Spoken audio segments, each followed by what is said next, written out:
Ellie. That's the prettiest bunch of feed sacks Pearl ever sent us. Sure is, Granny. They ain't a family in Beverly Hills gonna have fancier underwear than us. The main thing about feed sacks is knowing how long to boil them. You gotta boil out the printing, but not the color. I'd say these are done to a turn. Hot dog, how soon can I eat? They ain't for eating, they for wearing. Now, Ellie, you dip them out and wring them. Jethro, you come outside and pick out your pattern. Oh, pattern for what? New drawers.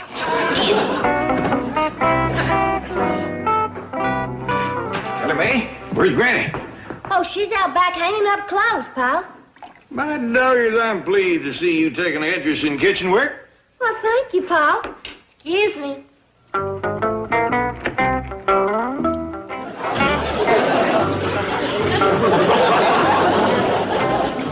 Good thing that girl is pretty. Her cooking is pitiful. Ellie, I kind of favor these barley sacks for you and me. It's a pretty piece, and the goods has a real expensive feel to it. Granny, there's some new neighbors moving in on the first side. Let's all go over there and tell them howdy and make them feel welcome. You and me can help them unload and settle in. Yeah, and take us some hot victuals. Well, no, let's just get acquainted first. See what they need. Well, come on, Granny. I ain't wasting no more of my time trying to be friendly to those snooty Beverly Hills people. Well, Granny, we ain't met them yet. We don't know that they snooty. They's rich, ain't they? Appear to be. Well, then they snooty. Well, Uncle Jed's rich, and he ain't snooty. You pick out a pattern. Granny, I don't hardly think it's right for us to judge a woman without... A woman? Is that who's moving in? Well, I seen one come out of the house and get into a big limousine. Take me around back, you jerk. I can't knock on the front door of a mansion like this and ask to use the phone. I am not employed to drive servants to servants' entrances. Oh, come on, Reg, and knock off the protocol. My feet are killing me, and I've only got one day to fix the house for Mrs. Carrington. You're the housekeeper. That's your problem. Okay, you cab stand reject. You've been asking for this. Climb out and get him up. Save your threats, Agnes. I do not scare easily. Listen, Reg, how'd you like to take me for a drive tonight? We can park on Mulholland and, Okay, get in. I don't scare easily, but that did it. Big limousine just pulled around the house. Must be that new neighbor woman. Yeah, that's her, all right. She's headed for the back door. Good. Ellie, you go get Duke. We'll give her a big Beverly Hills welcome. Beverly Hills, welcome. I'll slam the door in her face and Ellie will sick the dog on her. Howdy, ma'am. how do you do? I'm sorry to bother you. I'm opening the house next door and the phone isn't connected yet. Could I use yours, please? Why, you betcha. Yonder it is. Help yourself. Thank you so much.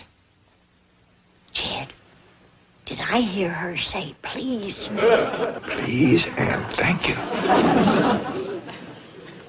By the way, ma'am, we is the Clampetts. This here is Granny, and I'm Jed. Well, I'm pleased to make your acquaintance. Just call me Aggie. I've got to phone the market. There isn't a bite of food in the house. Oh, we'd be pleased to share victuals with you. Share what? Victuals, food. We'd be glad to fetch something over to you. I know that it's a chore to cook on moving day. Oh, well, that's awfully nice of you, but I love to cook, as you can see. Believe me, after cleaning a big house all day, cooking is fun. You clean the house? Morning till night. But a little honest work never hurt anybody. Market, I'd like you to send over an order and charge it to Mrs. Philip Brentwood Carrington III.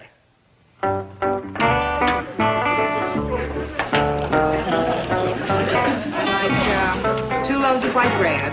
Ready? I think you gotta admit that Mrs. Philip Brentwood Carrington III Ain't your average run-of-the-mill, everyday rich Beverly Hills society woman. Yeah, a grand name like that. And she says, just call me Aggie.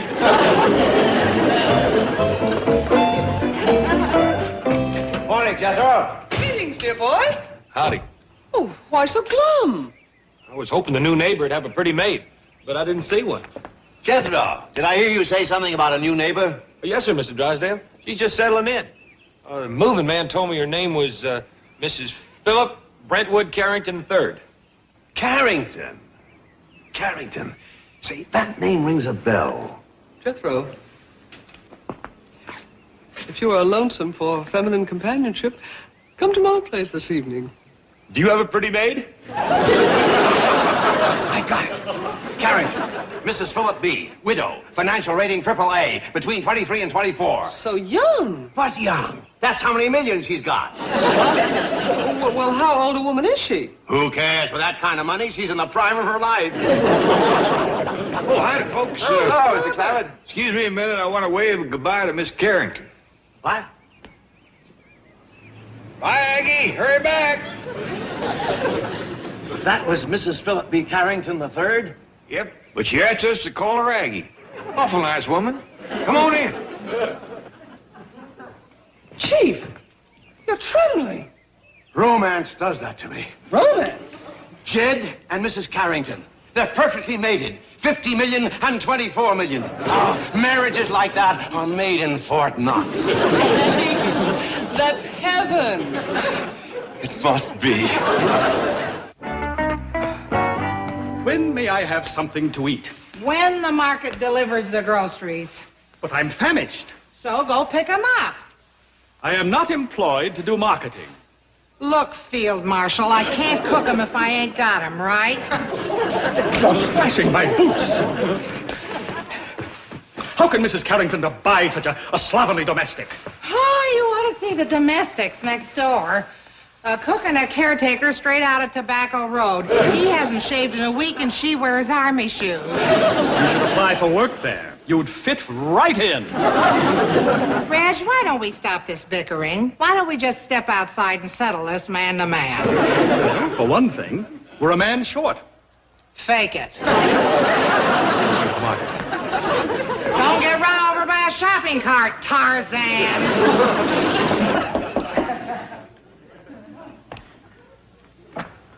Howdy, Aggie. Granny, come on in. Thank you. Did your groceries come yet?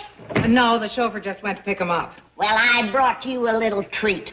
Some clam chowder. Clam chowder? No, Clem. He was our goat. Got mean and I made soup out of him. Yeah. Thanks. Go ahead and eat some if you want to. No. I'll wait for the chauffeur. He's hungry, too. Fine woman, Aggie. I like you. Well, thank you, Granny. Come on and sit down. No. You're busy with your scrubbing. Can I help you? Oh, no. No, I'll get it done. Come on right over here and sit down.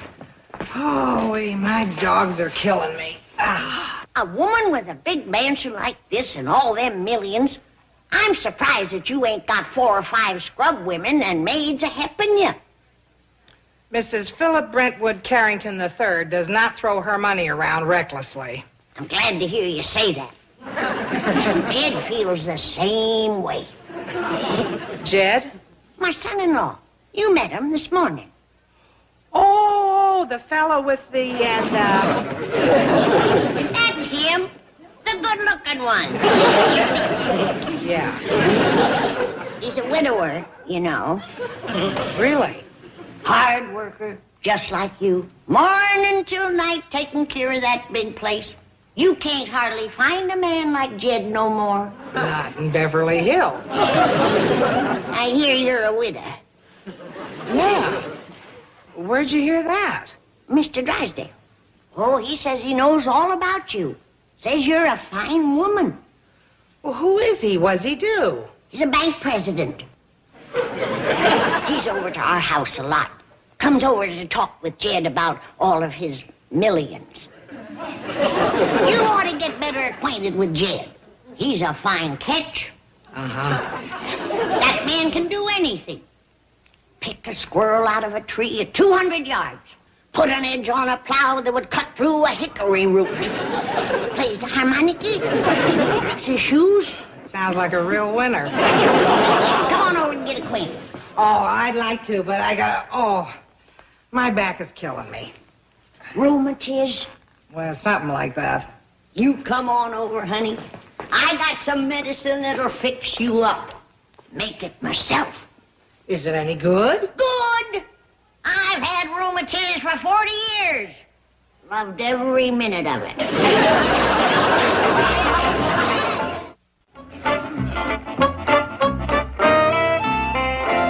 Well, Miss Hathaway, what's the news?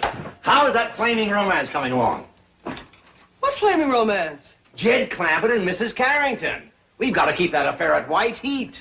Chief, she came over to use the telephone. Right. And we mustn't let it cool down. By George, I got a great idea. Let's have the wedding here in the bank. Wedding? Yes, they can be married in the vault. Or better, or worse. Or richer, or richer. You can't get a hold of yourself.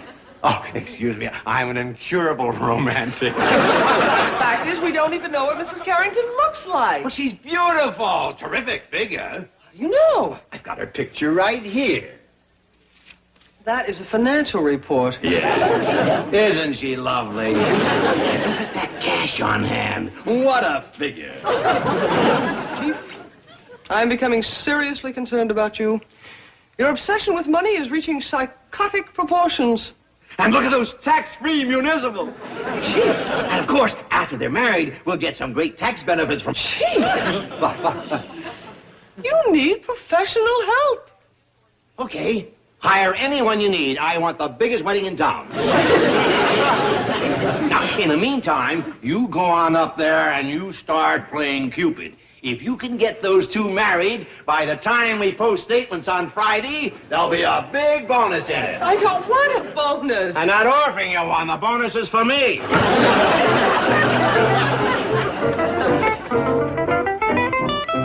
What are you doing here?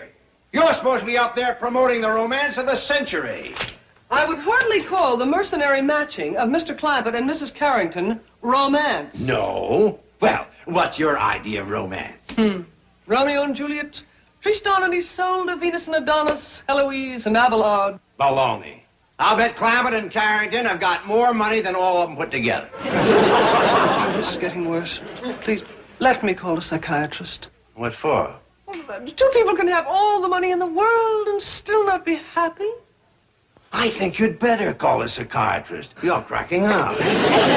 First, drive me to the Clampetts. We've got to keep fanning those flames of love. You don't know the meaning of the word. If people are in love, they can be deliriously, ecstatically happy without a penny to their name. I'll drive. You lie down in the back seat. No trace of that goat, Granny, but he'll probably turn up around supper time. You can bet on it. Sit down. I want to talk to you. What about? About that fine, big, strapping, hard-working, rich widow woman that moved in next door to us. Granny, you ain't gonna commence matchmaking again, are you? Of course not. She can have her pick of any man in Beverly Hills. Then let her do the picking. She'll get snapped up quick enough. A woman like Ms. Philip Brentwood Carrington III don't have to beat the bushes with no stick to get herself a husband. Who you pouring that for? Oh, that's for Miss Carrington. I think she's going to drop over. She will if she drinks that. She'll lay there for a spell. Hi there. Well, Aggie, Jed was just talking about you dropping over. Howdy, man. Don't let me interrupt anything. Oh, no. Jed was just leaving to go upstairs and shave and change his clothes. Ain't you, Jed? Well, I reckon I am. Excuse me, ladies. I thought I'd give that rheumatism medicine a try. It's right here. Sit down. Well, what do you think about Jed? Handsome devil, ain't he? Well, he's all right if you like that rugged type. You will. You will. bring the flowers and candy, will you? I've got the jewelry and perfume. Chief, may I point out that Mr. Clampett may resent your implication that he doesn't know how to court a woman? Well, he doesn't. Not a woman like Mrs. Philip Brentwood Carrington III. She's used to being showered with gifts and attention.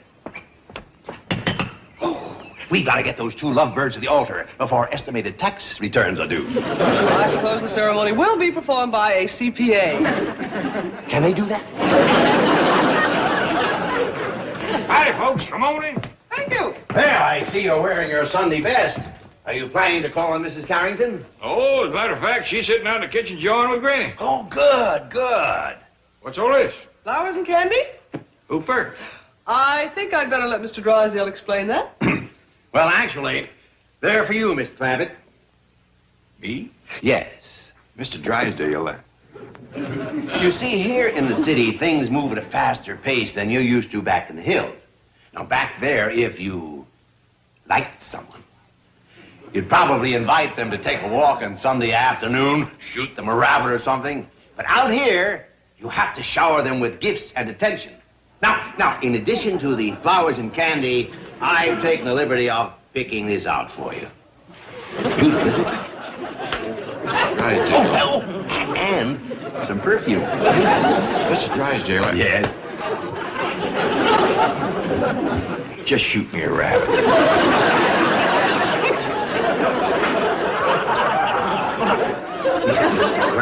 These aren't for you. These are for you to give to Mrs. Carrington. What for? Well, you like her, don't you? Don't know her. Well, let me tell you about her. Oh, what a lovely woman. She's got everything. Wealth, culture, breeding, education, money. Lots of money.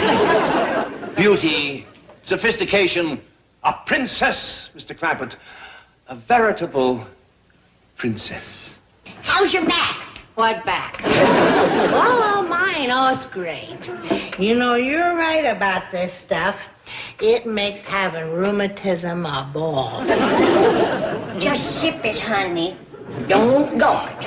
Okay. Now, let's get back to Jim. Would you like to step out with him tonight? No thanks. Gulp it. Gee, that's beautiful material. That reminds me of Hawaii. I used to have a moo-moo like this. A what? A moo-moo. Go back to sipping, honey. There ain't no cows this color. I tell you, Mr. Clampett, if I weren't a married man, I'd be in that kitchen on my knees, asking that remarkable little woman to be my bride. You talking about Aggie or Granny? I'm talking about Aggie. Why, she was the toast of Europe. Every man in Paris was after her. No offense, but they must have been kind of short of women. Would you like to wait in the car? No, I'm enjoying this tremendously. Now, Mr. Clark, think of your daughter, Ellie. Think how wonderful it would be to have a mother like Mrs. Carrington. Who could teach her the social graces? Mold that child in her own image. Why, in a little while, Ellie would be just like her. Sweet, refined, a perfect little lady. I better fetch Jim. You've had enough of this. Get yourself some buttermilk from the icebox. Buttermilk from the icebox. La, la, la. Flowers. No.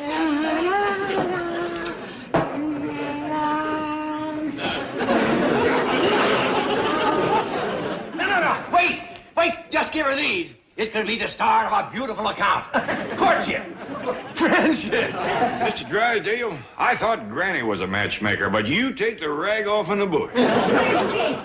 Jim, where you going? I'm going upstairs and lock myself in my room. It ain't safe to be single around here. But Aggie's waiting for you in the kitchen, and she ain't gonna keep you well.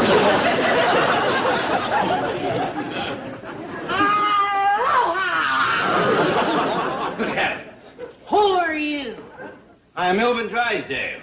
Milby, baby, I'm your Aggie. These gifts. Oh, that's awful sweet of you, honey. But let's hula leave.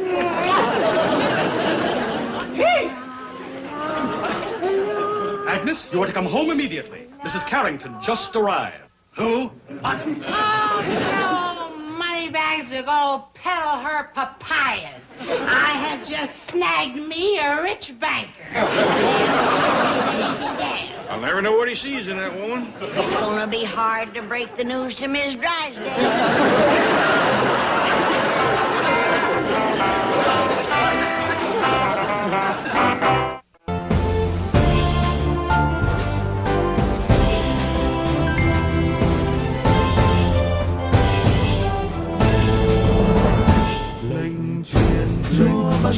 Chúa ban giao truyền tin mừng dẫu vượt thoát mọi mong manh nhỏ nhoi và bơ sứ con xin vâng truyền đáp lời kêu gọi dẫu có phong ba rằng chẳng giữa đời con Chúa cùng hoạt động vững tin bước theo chân ngài đồng hành cho bên hành con phát tao chẳng e ngại xưa chỉ vì lời Chúa.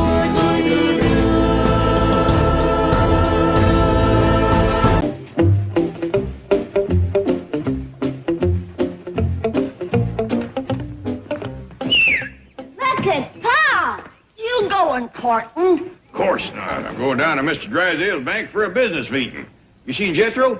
Yes, sir. He's in the kitchen messing with his chemistry set. Well, tell him to fetch the truck around. Yes, sir, pal. Him and his fool chemistry set. Look what he done to my hair. How'd he do that? Invented something called Bodine hair darkener. Turned me into a platinum blonde. A nice shine to it. Shine, it glows in the dark.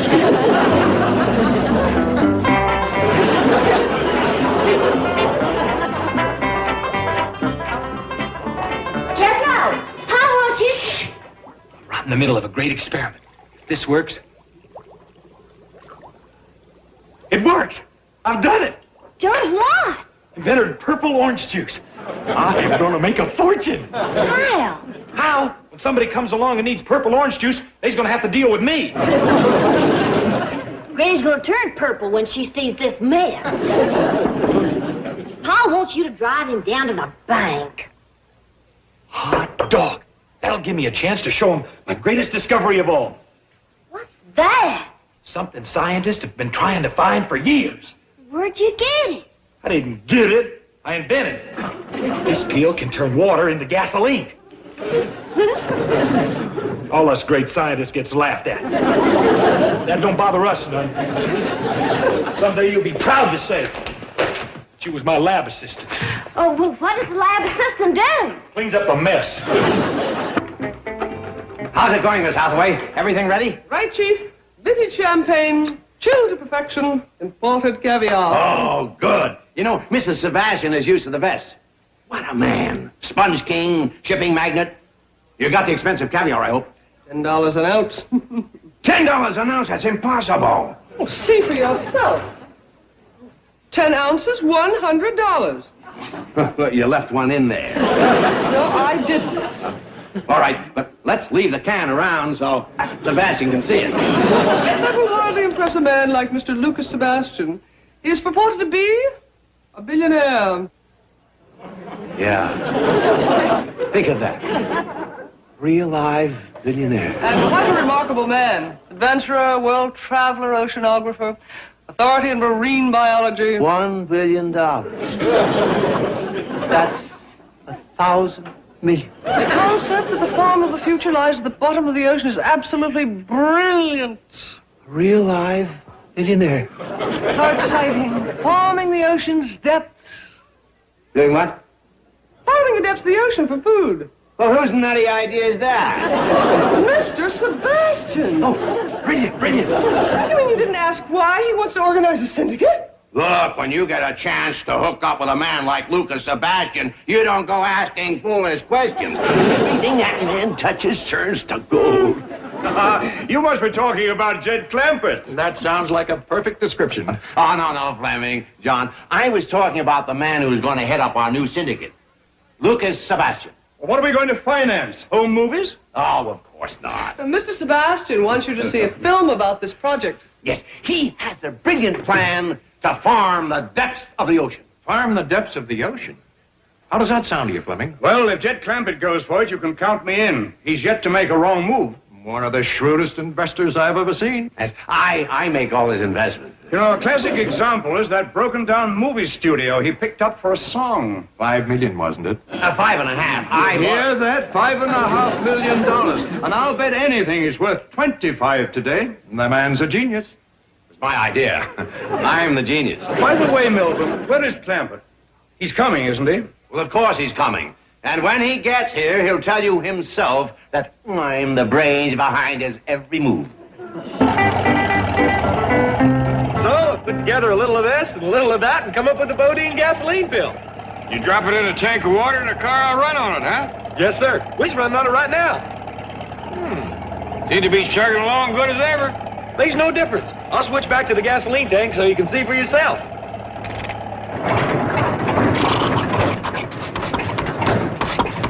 Don't seem to be running as good on gas as it did on your water.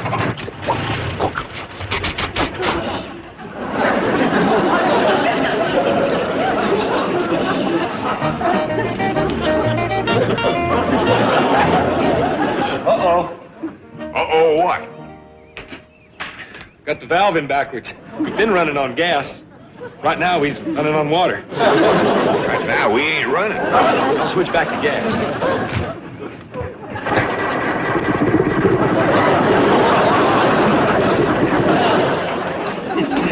Good morning, Miss Hathaway. Why, Mr. Sebastian, I have your film all ready to project. Oh, thank you.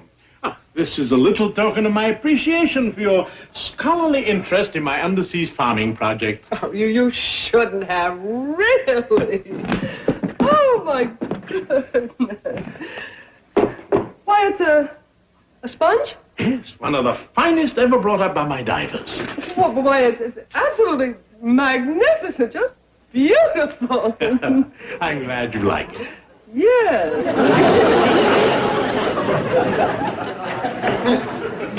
Gentlemen, Mr. Lucas Sebastian. Mr. Sebastian, welcome. I'm Milburn Drysdale. This is a great honor, a great pleasure. How do you do, sir? You know, meeting you is a privilege I've been looking forward to for many years, and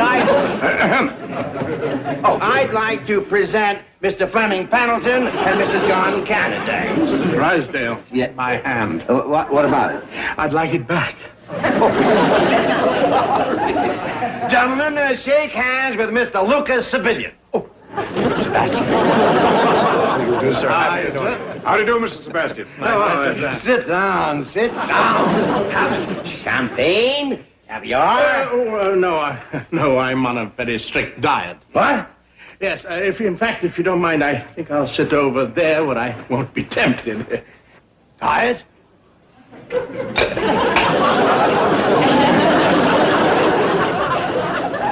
Take this caviar back to the store and get my $100. But the can has been opened. Solder it up.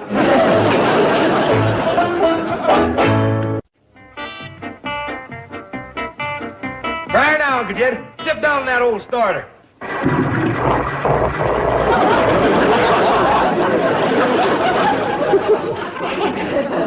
Still full of Bodine gasoline, huh? But I'll get it running. Well, I better commence walking. I'm late now. No, Uncle Jed. I promised I'd get you to the bank on this truck, and I'm gonna do it. How?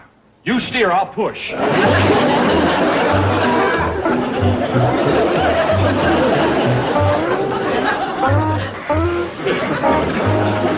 I'm sure Mr. Clampett will be here any moment. He's never late. Well, he's late now. My time is limited. Now, if these gentlemen would care to see the film, I'd be happy to run it for them. If not, I'll be leaving. No, run it. Now, hold it, Melvin, hold it. I'd rather wait for Jed Clampett, wouldn't you, John? Right. Oh, well, sorry, gentlemen. Perhaps we can get together on another project. No. Here we go. Go time.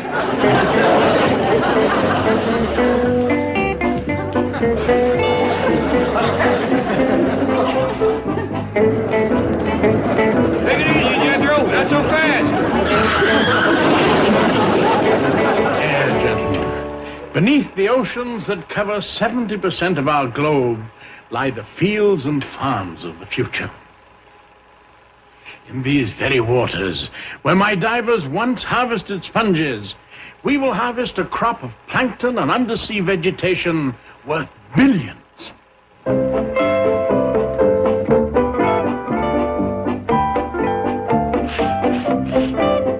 Well, gentlemen, the purpose of this syndicate is to develop and build the heavy equipment necessary for submarine harvesting on a commercially practical scale. I think we can do it on a piddling 100 million. What do you say? They're in. Right, gentlemen. Well, we'd like to caucus for a moment in the outer office. Oh, well, please be brief. I'm due at my club in 10 minutes. Won't be a moment.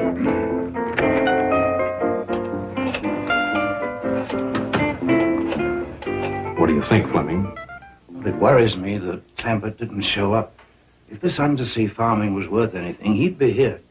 That's a pretty new concept. Maybe he doesn't know about it. You kidding? Nothing gets by that old fox. Hey, Jane Hathaway here. Where's Mr. Clampett? What's that? Trying out a new discovery? A chemical that turns water into gasoline? You hear that? Fantastic. Wonder he isn't here. You say Jethro invented it? I told you the kid was a genius. Got to get in on it. Yeah, gotta find Clampett. Tell Milburn that we had to leave. But what about the Ocean Farming Syndicate? Maybe he can sell it to a seagull. Yeah? It's for the birds. Hello, Ellie. When you hear from your father, would you please ask him to call? Thank you, dear. Bye. Well, fellas, what? They're gone, Chief. But the syndicate? I'm afraid they're not interested. Oh, well, I'd say that about wraps things up, Drysdale. Apparently your bank doesn't have the clientele for something this big. Good day. No, wait. Mr. Clampett's big enough. Kindly remove that tourniquet from my arm. Thank you. Mr. Clampett didn't put in an appearance. But he will. Sorry, I'm late for a massage at my club. He's on his way. I know he is.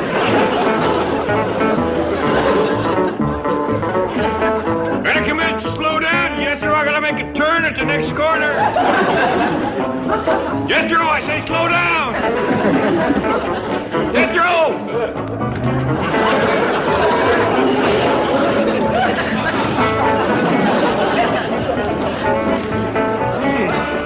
Must have lost him on that last hill. Mr. Sebastian, wait. Let's drive up to Mr. Clampett. I told you I'm late for a massage. But I'll massage you on the way. I'm really very good. I'll find him and bring him over to the club. You'll like him. He's a wonderful man. Miss Hathaway? Mr. Clampett, where have you been? Everyone's looking for you. Well, I had a little inventor trouble. Is the syndicate meeting over? Yes, but there's still time for you to get together with Mr. Sebastian, and it's very important that you do. How come? Well, he has a brilliant new plan for producing food. Is he a farmer? In a sense, but I'll let him explain it to you. I'll have Jethro rush you right over to the Oxford Club. Well, Jethro's might tuckered out. He just pushed a truck 4 miles at a dead run. Whereabouts is this Oxford Club? Well, actually, it's just up Wilshire a couple of blocks. Oh, shucks, I'll walk over. Well, you'll find Mr. Sebastian in the massage room. I do hope you'll see your way clear to help make his dream a reality. Well, I'll do the best I can. I'm sorry about missing the meeting. Jethro done the best he could. All's well that ends well. Oh, Joe!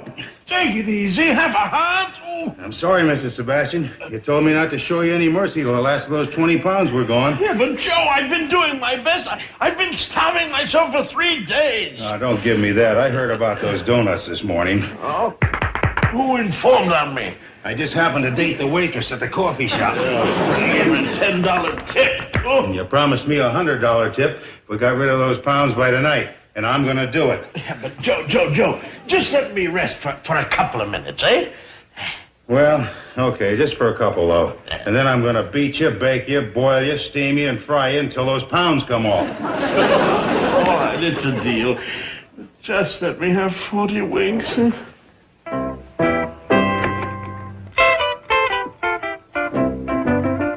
Yes, sir. Something I can do for you? Well, howdy. My name is Jed Clampett. I'm looking for Mr. Sebastian. Is he here? Yeah, but he's asleep right now. Down here in the basement? They're right over there on the table. Does he sleep here a lot? Whenever I let him. Well, maybe I better go and come back another time. Was he expecting you? Well, I kind of think he's hoping I'll drop by. Well, maybe I better let him know you're here then. Well, no, I wouldn't. Oh, that's all right. I was going to wake him up to work him over anyway. Okay, nap time's up. There's a Mr. Clampett here to see you. Oh, how do you do, Mr. Clampett? Howdy, Mr. Sebastian. I'll shower and get dressed. Oh, no, you don't. You're going to stay right here. You've paid for those donuts. Here, hold on there. No. He's right, Mr. Clampett. I ate those donuts, and this is the only way I can pay the price. Well, let me pay. Oh. Well, it's better get beat up. You don't understand, Mr. Clampett. I just have to learn how to keep away from food. Well, you starved. I have been starving. 3 days. By doggies, Mr. Sebastian, I got to admire your pride. Pound away, Joe.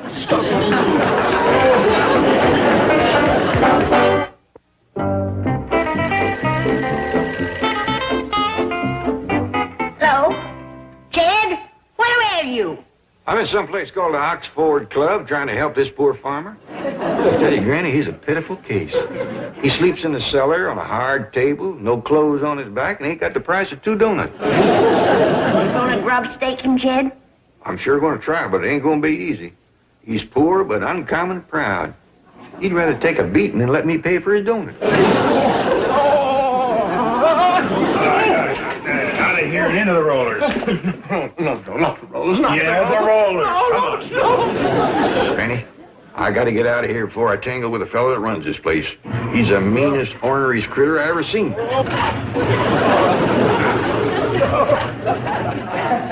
Poor Mr. Sebastian can't pay him the money he owes, and dogged if this rascal ain't determined to squeeze it out of his hide. Fetch the poor fella home, Jed. Leastways, we can give him bed and board. Okay, into the sweat box. Oh, no, Joe, no. No, not the torture chamber, Joe. Let me ride the bicycle. In the box.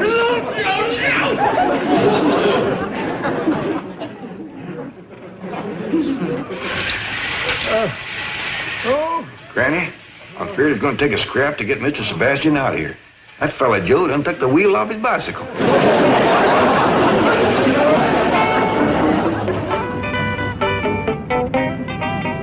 Sure do thank you for towing me home, Miss Jane. That's all right, dear boy. Glad to do it. Jethro, I still think I should have towed you to a garage to have this engine reassembled. Heck fire, Miss Jane. I can fix it. All I got to do is figure out where to connect these leftovers. Well, bon chance. I want your Uncle Jed to have this. He and Mr. Sebastian may be going into business together.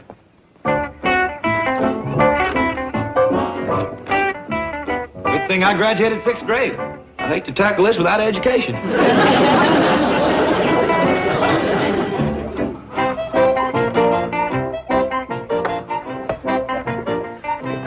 You know, Joe, I just weighed myself and I'm down to, Joe.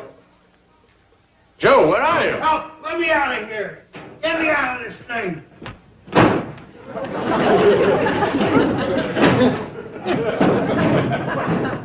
Well, what happened to you, Joe? You remember when I let you out of the steam cabinet there and you kind of staggered into the shower room? Yes? Mr. Clampett came over and gave me a $20 bill. Asked me if that would satisfy me. I thought he wanted a massage. So I said, take off your clothes and I'll work you over. And? Well, that's the last thing I remember till I woke up in here. You know, Joe, I'm beginning to wonder if I should accept Mr. Clampett's invitation to dinner. What is it, Granny? According to Miss Jane, it's something that Mr. Sebastian grows on his farm. And a prize one, too.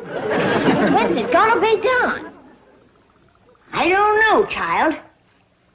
I've been stewing it for better than an hour, and it still ain't tender. Sure does smell. put in a little piece of salt pork for seasoning. Let's just let it simmer there. You come and help me pick some dandelion greens to go with it.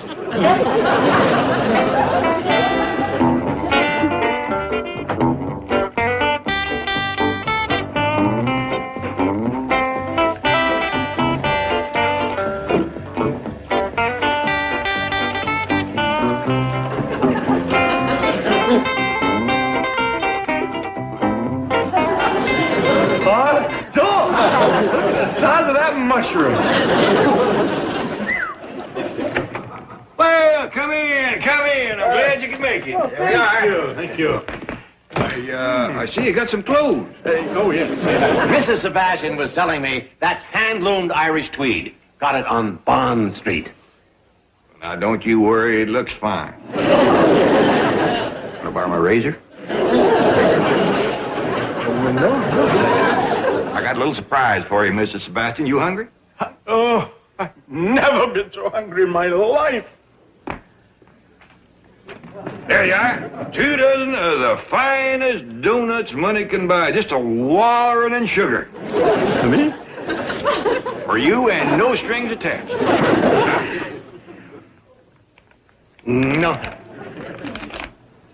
Proudest man I ever seen. Well, I reckon I would have took the edge off of Granny's victuals anyhow. I'm sure she's got something wonderful cooking.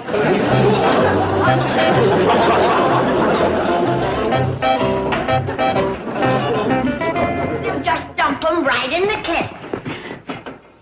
The kettle's empty. Empty? Yes, ma'am. Started out just to have a taste, but you know me and mushrooms. You ate the whole thing? Yes, ma'am. Didn't have a lot of flavor, but it was mighty filling. I've never seen anything soak up so much gravy.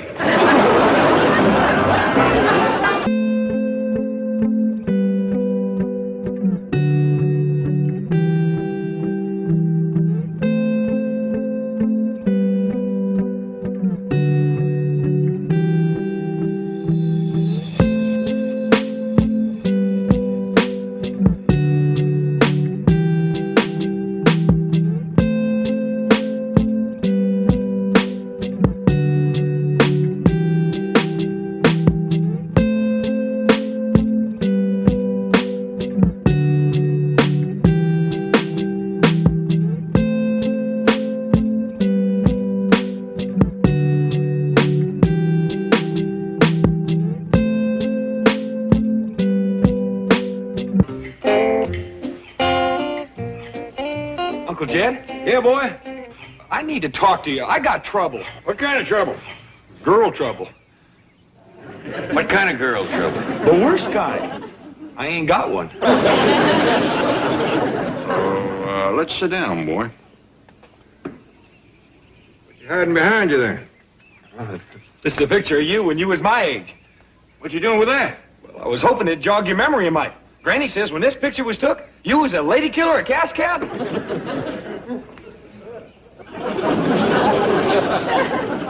Well, you know, Granny liked to stretch the truth when, What are you doing?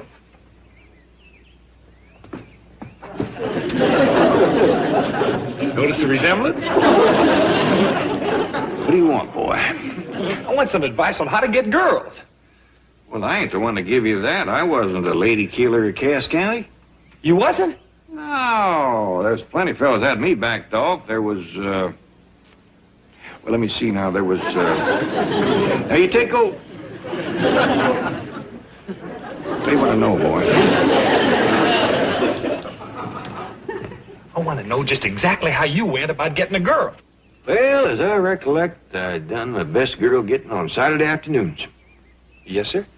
Used to get all slicked up and go into town and stake out a good spot in front of the general store and go to whittling. Whittling? Yep. On a long piece of soft pine, just about like that. Of course, out of the corner of my eye, I was watching the girls. I see. Right now, let me warn you about something. You got to keep half your mind on your watching and half on your whittling. A little too much of one or the other, and you're liable to lose a girl or a finger. So now, I didn't do none of my fancy whittling until I seen a pretty girl come along. Then I would peel off about 1.5 feet. I'd peel off about 1.5 foot curler, so thin. I'd peel off about 1.5 foot curler. You gotta remember that I ain't done much girl getting whittling for a number of years. And then what happened, Uncle Jed? Then I'd show her a few of my fancy mumbly peg throws, like my 3.5 off the wrist, or my side spinner off the ear, nose winder. And while I was doing that, I'd mention the barn dance that night. And before you know it, we was acquainted. Hot dog!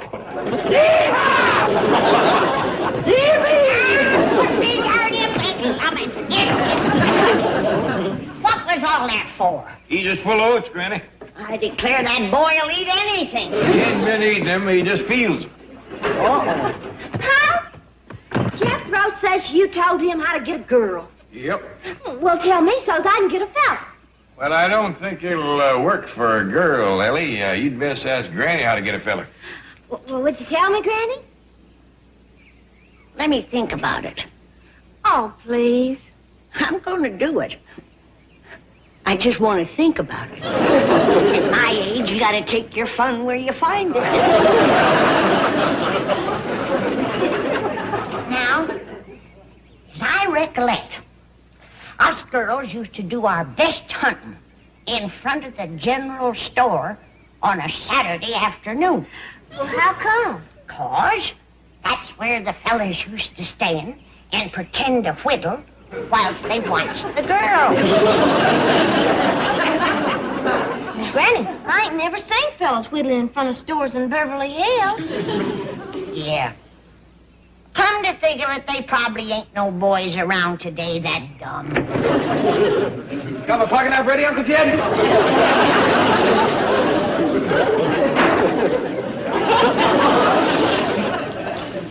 Uncle Jed, I got plenty of that soft whittling wood you told me to get. Yeah, now listen, boy, I got some more to tell you. Shucks, Uncle Jed, you done told me all I need to know. If I go to peeling off them long curls, I got it made. I'm gonna be the lady killer of Beverly Hills.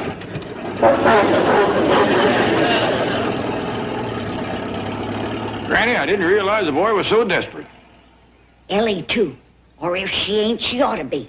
I can't go on telling folks she's 14 forever. You have got to meet other young'uns. And there's only one sure way to do it, city or country. A wingding. A wingding? That's what Mr. Clampett said he wanted, the biggest wingding in town. Well, don't stand there. Go out and buy it for him. A wingding is a dance, a party. Oh, good. You know, I've been wanting to throw a big party for Mr. Clampett, and now that he's paying for it, let's go all out. Not to be for Mr. Clampett, it's for Ellie and Jethro, so they can meet other young people. Oh, I see. A party and a dance for young people. Okay, let's give those kids a real thrill. We'll get Guy Lombardo. Swing and Sway with Sammy Kaye. I'm afraid not. I got it. Clyde McCoy. Chief, young people today just aren't dancing to those groups anymore. Well, what's the matter with these kids today? A bunch of squares? Hardly, but time marches on, vogues change. Right now, groups like the Beatles are all the rage. The who? The Beatles. They're the most popular group in the world. Why, they get as much as $100,000 for one appearance. They do? Yes. Last year alone, they made something like $14 million. Well, let's get them. For the Clampett party? No, for depositors. Getting back to the Clampett wingding. Just take care of it. Anything they want. Well, inasmuch as the Clampetts aren't acquainted out here, they've asked me to make arrangements for the music. Now, the Beatles aren't available, but there are groups who have a similar appeal. Herman and the Hermits, Freddie and the Dreamers, the Animals, the Birds. Of course, they probably aren't available on short notice either, but here are some others on my list. If I paid them 4.5% and loaned it out at 7.5%, no, make that 8. Yes? For the Clampett wingding, I may be able to get the lizards, the frogs, the termites. Well, get them. Whatever Granny wants to cook. Oh, I've been doing some figuring. And to help you land that Beatle account, I'll make that a set of dishes for each of them. I'll throw in a bowl of artificial flowers and a plastic meat platter. Gee, Chief, you've taken all the challenge out of it. Well, Jethro, glad you're back. What's the matter? You look like somebody dropped a clod in your churn. Jed, I didn't do no good at all with that whittling. You got no other way of meeting girls? Matter of fact, I have. Good. And fellers, too. I don't care nothing about them, just girls. For Ellie Mae. And there's going to be plenty of both. We're going to throw you young'uns a wingding. Thank you, Pop. I'm just ashamed not to have done it sooner. We gonna have lots of victuals and pretty girls? And music and dancing. And victuals and pretty girls? And games and prizes and stuff. And victuals and pretty girls, huh? That's our word for it, young'uns. We gonna put the big pot in the little one.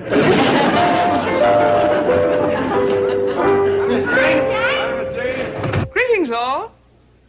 Holding a family conference, are you? I was just telling the young'uns about our wingding. Miss Jane's gonna take care of getting the music first. Who's going to get Miss Jane? Well, I thought I'd spend the evening going to the places frequented by young people and auditioning the various musical groups. Sound like a dandy idea. Yes. Of course, it'd be even dandier if I had someone to accompany me. Well, I'll go. Well, perhaps. Speak up, Jethro. Oh, I don't care if Ellie goes. Well, I think that Granny's gonna need Ellie to help her in the kitchen tonight. But how about Jethro going? Jethro? Now, that's a thought, if you'd like to. Why, he is just squirming to go, ain't you, boy? Yeah. Splendid, Jethro. I'll pick you up early. That will give us time to catch the lizards, the frogs, the termites, and possibly even the moles.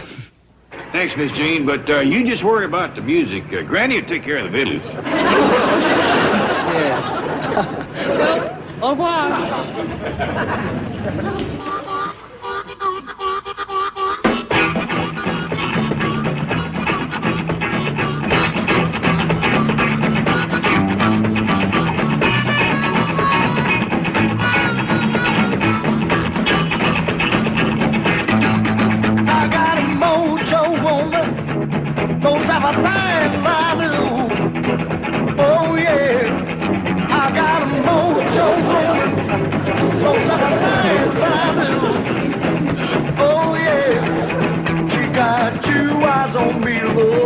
She got 2 eyes on you. She's going out of Louisiana to get a mojo man. Oh yeah, she's going out of Louisiana to get a mojo man. Oh yeah. My goodness, it's rather wild, isn't it? Huh? I didn't expect it to be so frantic. What'd you say?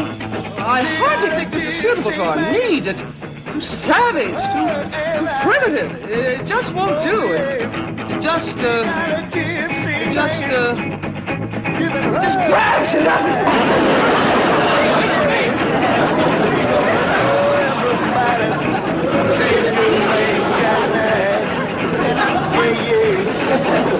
Well, I've been looking a place over, and I think that front hall is best for square dancing. Too bad we ain't got a barn. Well, once we get it full of corn shucks and hay bales and pumpkins, one thing and another, that front hall is going to look pretty good. Well, I sure hope Jethro and Miss Jane find some good music tonight. Hey, well, where'd they go, Granny? Well, let's see. They started out at a place called Something to Go-Go. Well, just so they come up with a good fiddle player. Don't you walk on by, pretty woman. Don't you make me cry, pretty woman. If that's the way it must be, okay. I guess I'll go on home, it's late. Maybe Jane? tomorrow night. Well, Miss Jane, where are you? What do I see?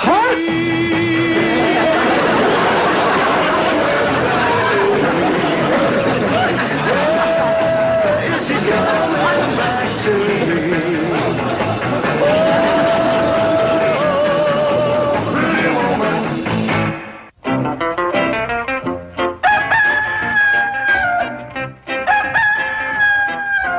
Might as well give up, Earl. I know it's plumb past daylight, but Jethro is sleeping in this morning. I gotta say one thing for California, Jed. No matter what time of year, you can always find flowers. Want me to get these in water for you, Granny? Please, honey. And then put 'em around in the parlor. 'Cause that's where the old folks are gonna sit tonight while you young'uns are dancing. Well, ain't you going to dance? Of course I am.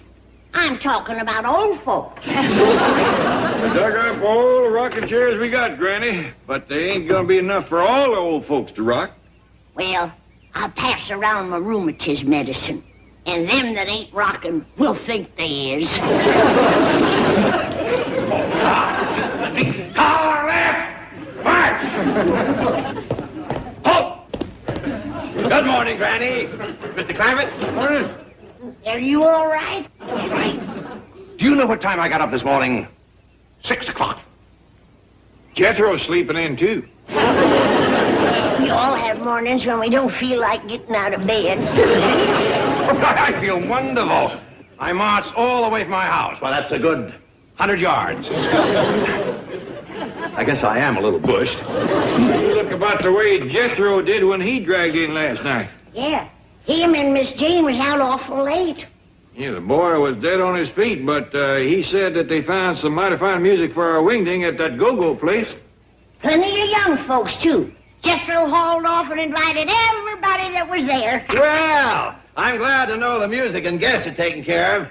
Oh, by the way, did Miss Hathaway mention whether she had located the Beatles? Beatles? Oh, I hope they ain't got into her garden. Them is the peskiest bugs. Especially the potato beans. No. This is a group that sings and plays musical instruments. The dickens you say?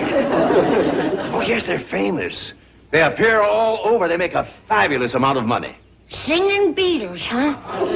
Well, let me know if Miss Jane finds them. I'd pay a quarter to see that myself. No. You're still... They're like... Well, never mind. I saw a picture of them, and I'm still confused. Jethro, did you get some good music for the wingding? Did I ever? Wait till you see 'em, Ellie. 4 fellas that really wail. Well, tell me about it. You'll meet 'em when I fetch 'em home this evening. Right now I got to go into town and get me some clothes and do something about my hair. Well, Granny, I'll cut your hair. Cut it? Gee.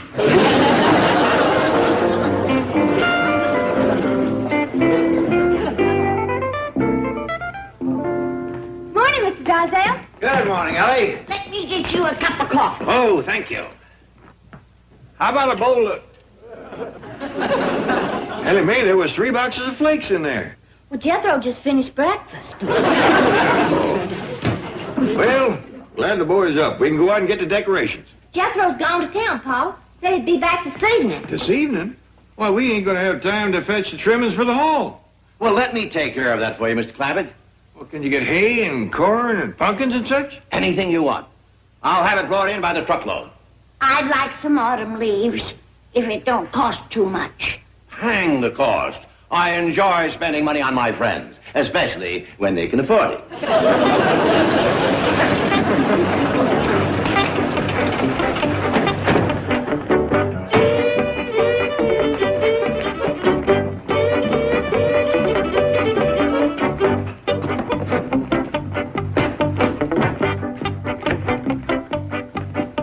It's about time you was getting home.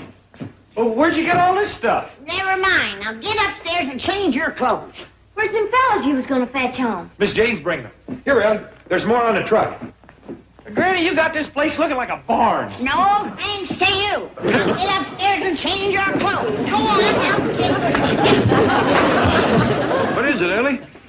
Well, I ain't sure, Paul. It can't be a fiddle.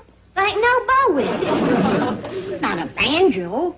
It ain't round and it ain't got no skin on it. It's kind of like a guitar, except it ain't holler. It don't hardly make no sound at all. Reckon this is what the music fellas is gonna play? I hope not. If your pa calls the dances above a whisper, he'll drown them out. I'll see what else is on the truck.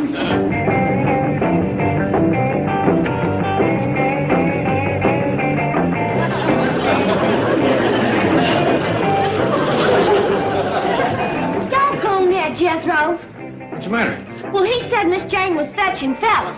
She just drove up with a whole carload of girls.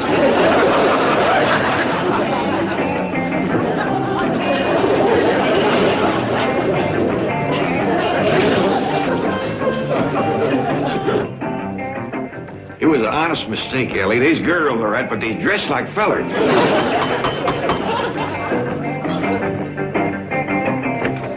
Greetings, Mr. Clampett. Your wingding musicians are here. Hey, howdy, young fellas.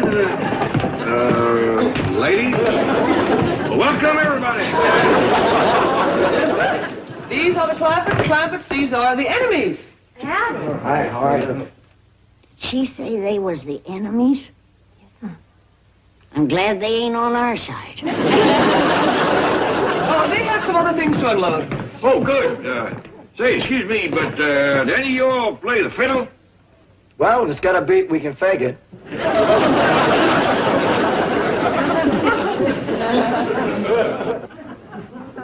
What do you make of it, Jed? Jethro's got some explaining to do. What about? How about this, huh? Boy, have you looked in the mirror? Why? Is my wig on crooked? Your head's on crook. Why'd you get yourself up like that? Well, this is the way all the fellas looks now. Heck far, Pa. I ain't gonna have no fun tonight if all the fellas look like girls. Well, cheer up, Ellie. It might be some sport just sorting them out.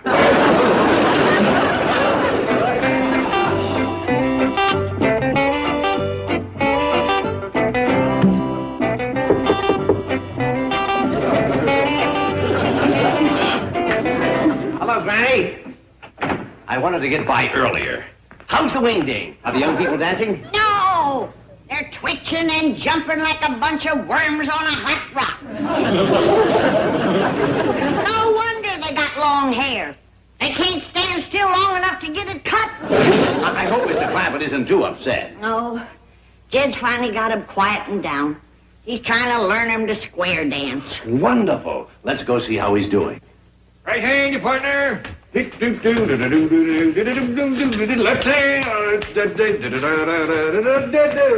Both hands, your partner. Now, you see how easy it is? Especially when I call out the moves for you. Now, you reckon you can play that Turkey in a Straw tune? Oh, sure. Dandy. Let's get going.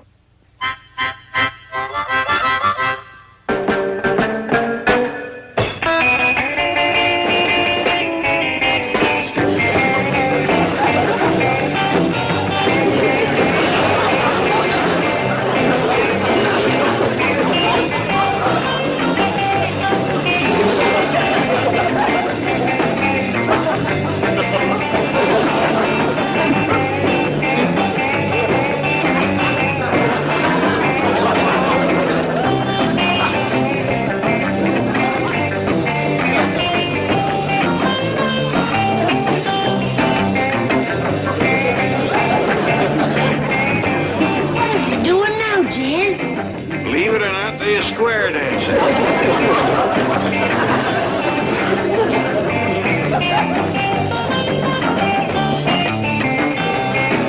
I'll be in the parlor with a jug and a rocker. I'm with her. Ellie? I'm with them. Me too, Ellie.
Shooting out here. Don't tell me you found game in these hills. We just doing a little target plinking, Granny. We tried smearing molasses on that rock over yonder and picking flies off it. Yeah, not many of them showed up. Must be too cold. Okay, Pa. Y'all can commence the shooting now. Where's your target? See that tree at the bottom of the holler? You call that shooting? No, ma'am. But see that board leaning up against it? Ellie can hit that with her slingshot. We ain't shooting at the board, Granny. We was fixing to drive them nails sticking in it.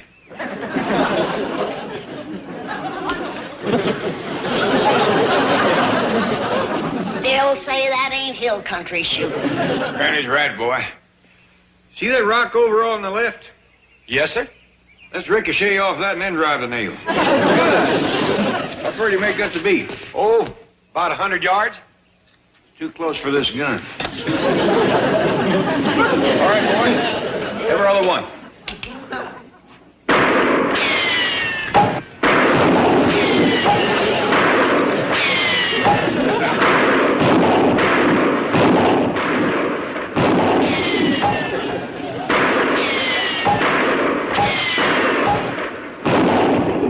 Want me to run down and turn around, Pa, so you can drive the nails through the other way? Well, it just ain't no sport at this distance. That's the truth.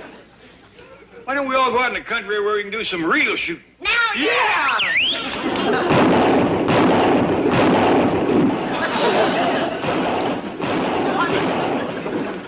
Ravenswood, what is going on? Oh, it's the Clampetts, madam. Well, go over there and command them to cease at once. Begging your pardon, madam, having survived the Battle of Britain, I don't wish to press my luck. Then summon the police. Oh, Mr. Drysdale has forbidden any such action. Well, something has to be done. This is Daddy's first visit. One look at those savages and he'll take the next plane back to Boston. Maybe they'll prove somewhat of a shock to the old gentleman. A shock. My father doesn't even know that people like that exist. He's spent his entire life among the aristocracy of Back Bay, Boston.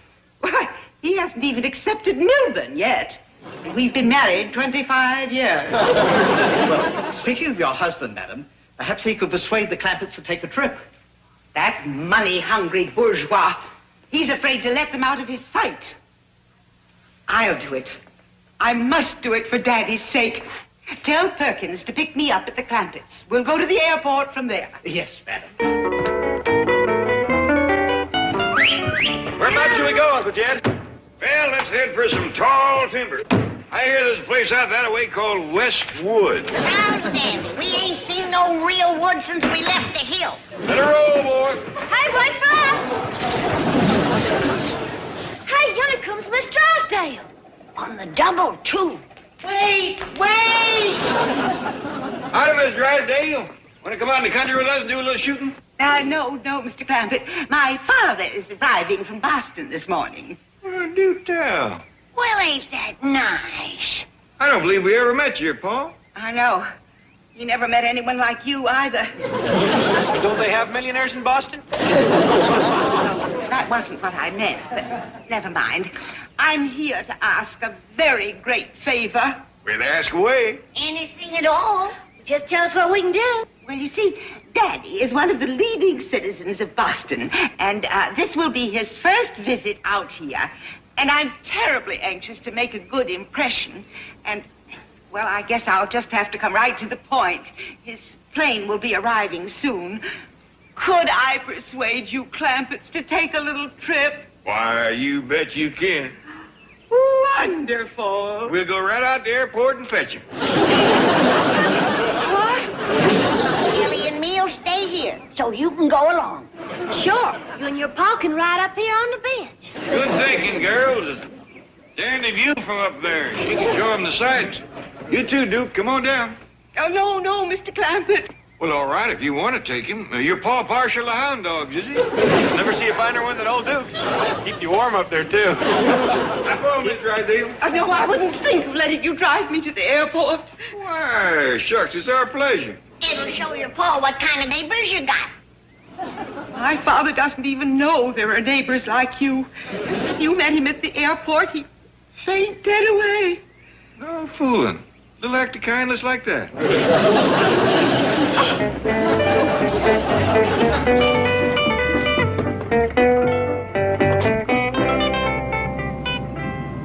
Wonder why she changed her mind. It seems her pa ain't used to friendly neighbors. I know how he feels. That Boston must be a heap like Beverly Hills. Yeah, but Miss Drysdale figured meeting us right off might be too much for him. Poor old fella. Milburn, Daddy is here. Rise. Milburn, my boy. Welcome to California, Mr. Farquhar. Your first visit, I believe. Yes. Daddy has never been west of Copley Square. Well, and how was your trip? Daddy had a dreadful experience. He had to change planes in Las Vegas. I had no idea places like that existed. Poor Daddy. How long were you there? 6 days. 6 days? Well, Margaret, I just couldn't take any plane, you know. Yes, of course. It must have been terrible. Oh, pretty rugged. Now, if you'll excuse us for a moment, dear, I have some business to discuss with your husband. Do you hear that, Mildred? Daddy wants to discuss business with you. Listen carefully. Well, Milburn, my boy, you got tapped in Vegas, huh? Murdered. That's an expression I heard up there. Of course, it would be a simple matter for me to telephone my bank in Boston. No, you didn't let me finish. I'm overdrawn there. You, a Farquhar, overdrawn? Yes, yes. I have kept it from my daughter to spare her pride, but ever since her mother passed on, I have met with a series of financial reverses. Well, I suppose it's that I miss her so, you know.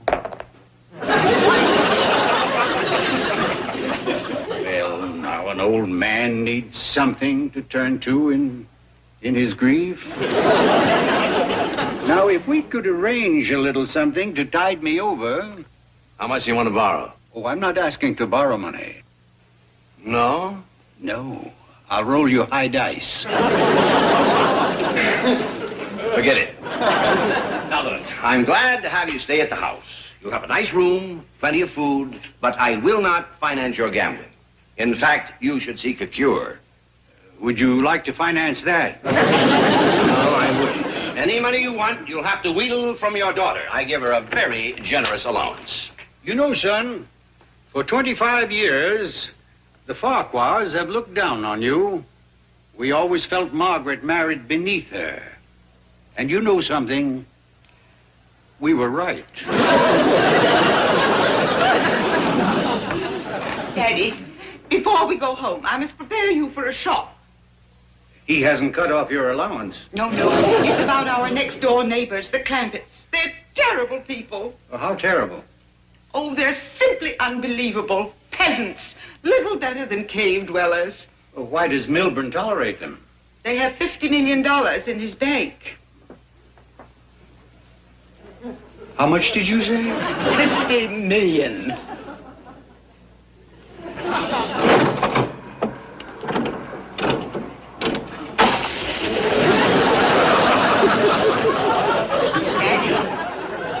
Daddy? Hmm? Oh, yes, dear, yes. Steel yourself for the Clampetts. I'm ready, dear. I'm ready. You say those millionaires, those peasants, they live over that way, huh? Yes. Mercifully, the hedge conceals them from view. Money hasn't changed them at all, huh? Not a bit. They don't know what to do with it. You don't say. Daddy, they're such a blight. If only someone could rid the neighborhood of them. Well, I'll do what I can to clean them out. Stay away from them, Daddy, please. Beg pardon, madam. The upstairs maid wishes to speak to you. Oh, excuse me, Daddy. Ravenswood, serve Mr. Farquhar. Yes, madam. Just plain, Ravenwood. Yes, sir. Oh, tell me, those Clampetts next door, I suppose they're a rowdy group, huh? Gamble a lot, play poker, shoot dice? Oh, no, sir. They're simple people. Rustic types. Oh, rustic, huh? Well, that'll help. Oh, say, this is superb. Now, you didn't learn to make tea like this out here. No, sir. In the old country, sir. The home of superb tea. Really? You don't talk like a Bostonian.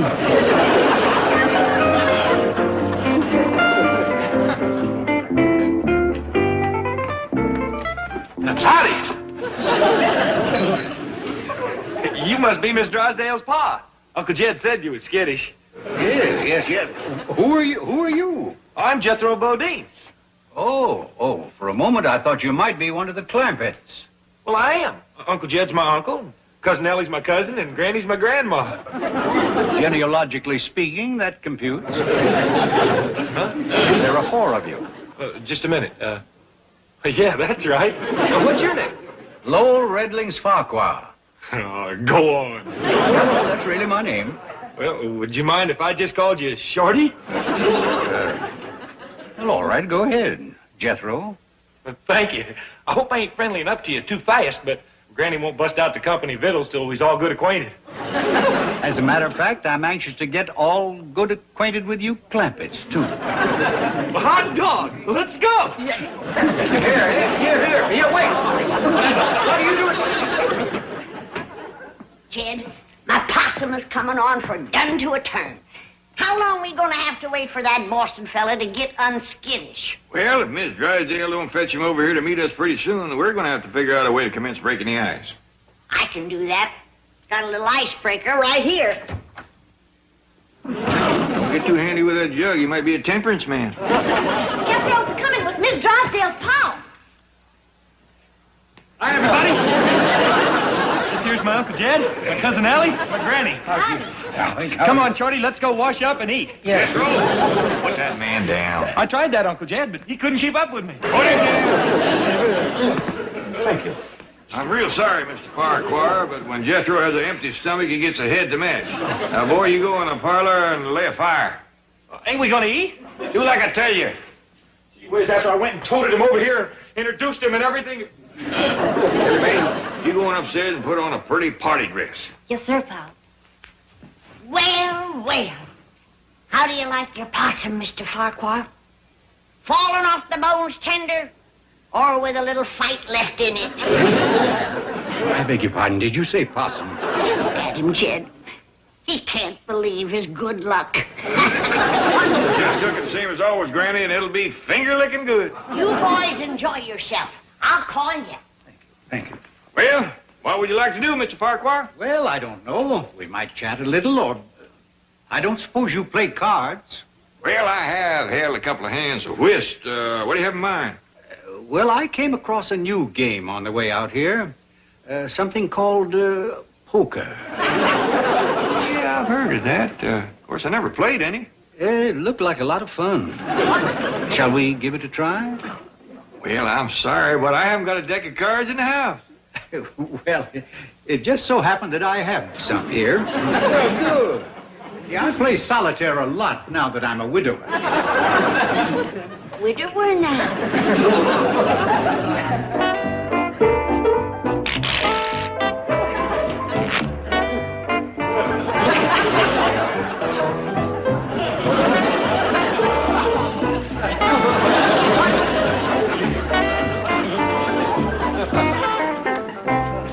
And you only seen this game played once, huh? Yes, that's right.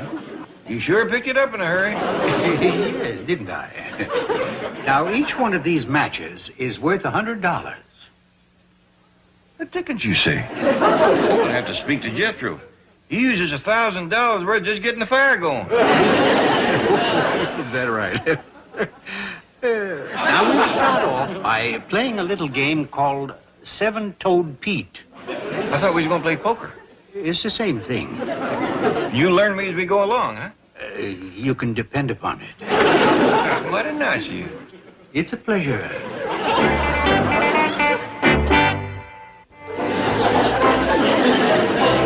I'm kind of ashamed of myself. I ain't learning this game worth shucks. Oh, no. You're doing fine. Fine. I'll tell you what. We'll double the stakes, and that way you'll have a chance to catch up. Well, I wouldn't want you to break the rules just for me. Oh, I'm glad to do it.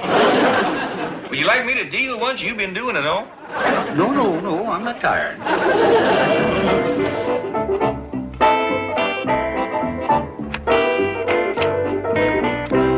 How's it going?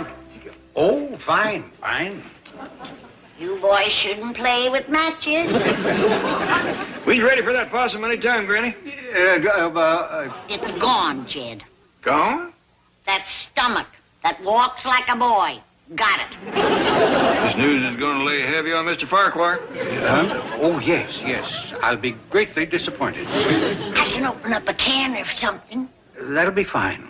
Now, let's see. I can give you canned crawdads, crow gizzards, hawk eggs, gopher shanks. Why don't you surprise us, Granny? No surprise. I'm really not hungry, you know. I know how you feel. When you got your heart set on baked possum, nothing else sounds good. How true. Can three play this game? Oh, yes, indeed. Here, do sit down. And we'll open up another box of matches. Give Granny some matches there, will you? You'll enjoy this. What? They told me at the club to rush right home. What's the matter? What happened? Have we been robbed? Oh, no. Daddy has disappeared. For that you called me off the golf course? Listen, Margaret, I had John Cushing 2 strokes down on the 9th hole. I was a cinch to win $20. Well, I don't think you understand the gravity of this situation. One moment Daddy was sitting here having tea, and the next moment he was gone. Well, that's one relative who doesn't wear out his welcome. Search around and there's no trace of Mr. Farquhar. Call the FBI. Call the drugstore. He's probably out in front matching coins. You lout. My father is a Farquhar. Do you think he'd stoop to gambling? No, of course not, dear. I was only joking.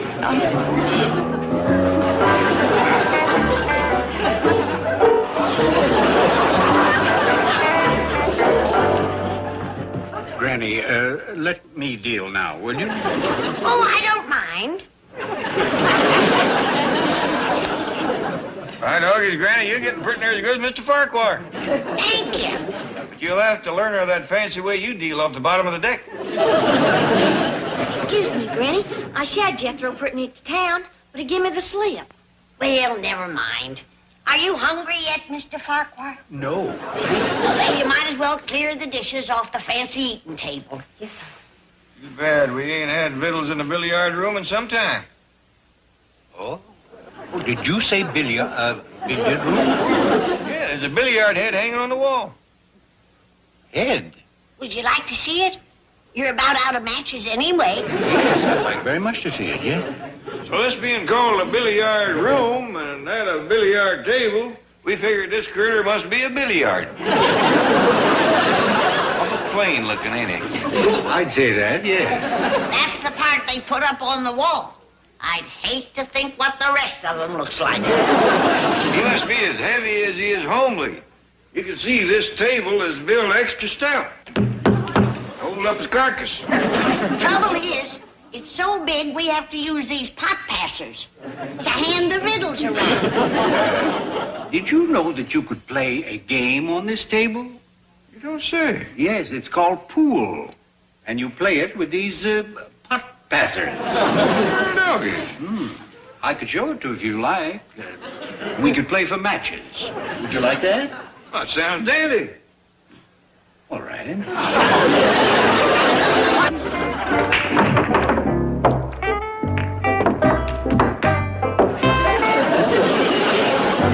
Are you sure you've never played pool before? Nope, but it reminds me for all the world of ricochet shooting.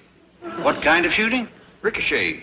That's when you bounce your bullet off a rock before you hit the target. Jethro and me does it a lot. Farquhar, you old pirate! Just a minute, Mr. Drysdale. I'm fixing to shoot.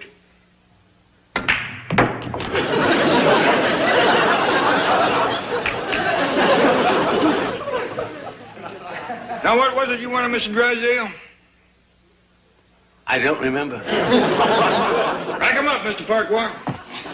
Mr. Farquhar, Ellie Mae says that these poker matches come to $472,000. Give or take a few thousand. You took these innocent people for that much? No, that's what I owe them. I don't know where you buy your matches in Boston, Mr. Farquhar, but you're getting overcharged something awful. Now, why don't you take these back with you? You can sell them at a nice profit. You mean that I don't owe then? I'm not expected to pay.